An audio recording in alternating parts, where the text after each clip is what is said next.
pessoal, tudo bem com vocês? Espero que sim. Meu nome é Caroline, sou educadora social aqui na Ascop e hoje vim trazer para vocês mais uma sessão.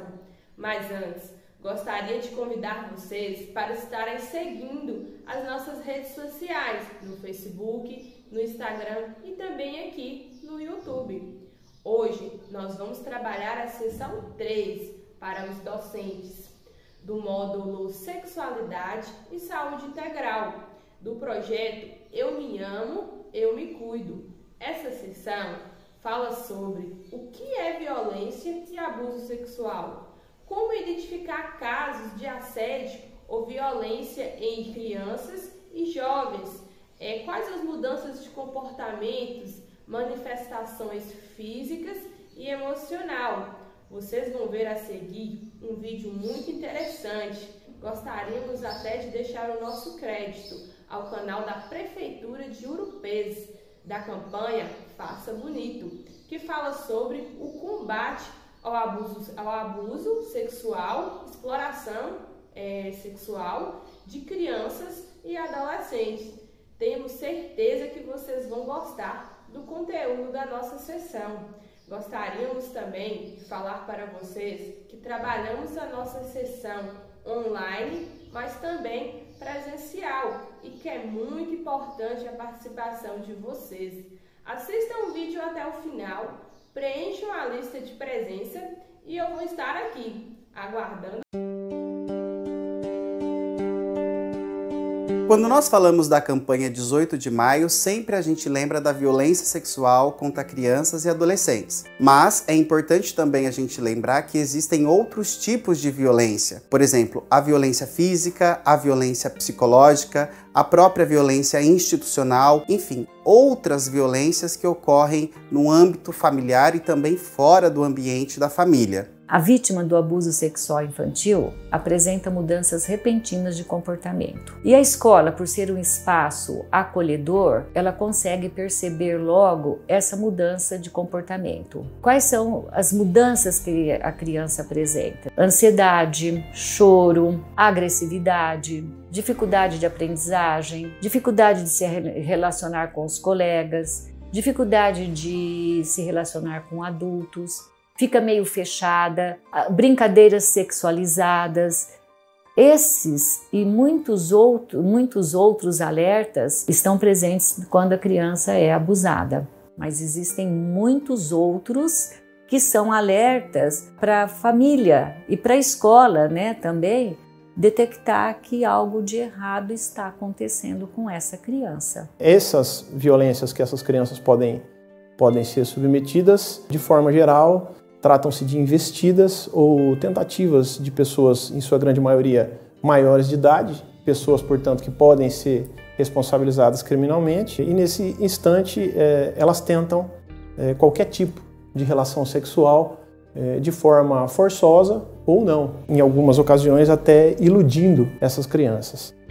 Com relação a todo esse aspecto, a legislação acabou por criar uma série de mecanismos para se tentar proteger essas vítimas. E daí surgiu então a denominada rede de proteção. Rede de proteção essa que consta com um aparato de uma série de instituições, entre elas a Justiça Pública, as polícias ostensiva e Polícia Civil, a assistência social, a rede de educação e de saúde.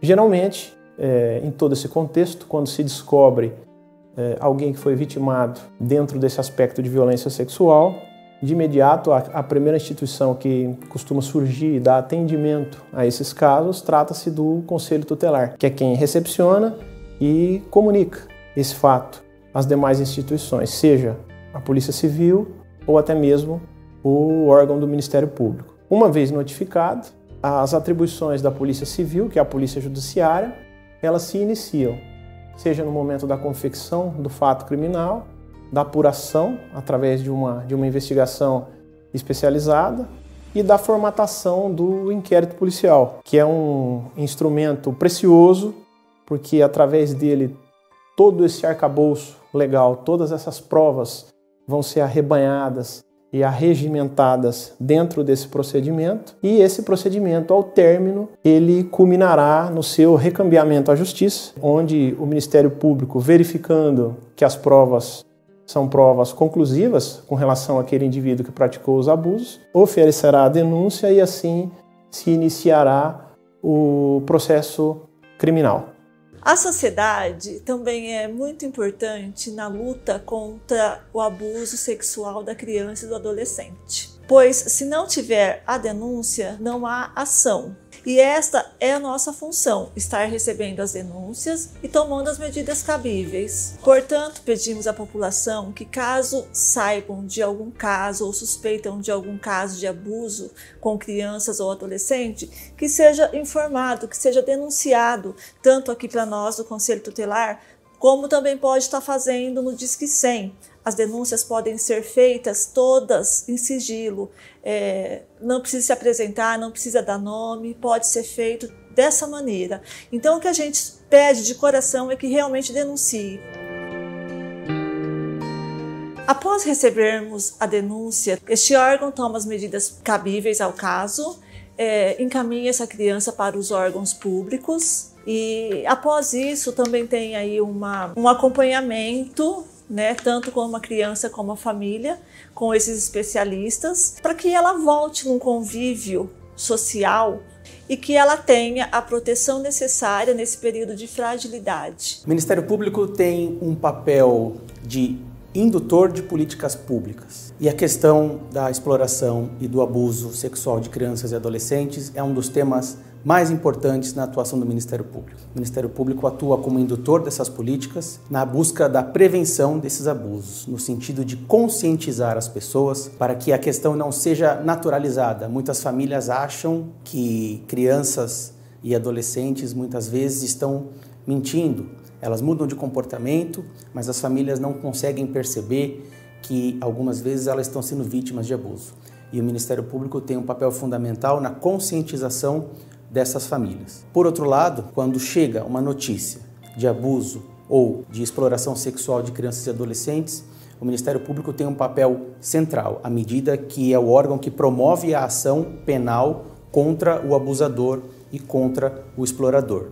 É o Ministério Público que leva ao conhecimento do Poder Judiciário a demanda criminal, e não só na parte criminal, mas na parte também protetiva, uma vez que o Estatuto da Criança e do Adolescente estabelece medidas protetivas em âmbito civil, por exemplo, o afastamento dessa criança ou do adolescente do agressor. Se você toma conhecimento por qualquer meio ou desconfia de algum local, de algum imóvel, de alguma residência onde ocorra abuso ou exploração sexual de criança e adolescente, todos nós, de todo esse aparato da rede de proteção, solicitamos e esclarecemos a necessidade de que seja feita esta imediata denúncia. O sigilo, nesses casos, será mantido.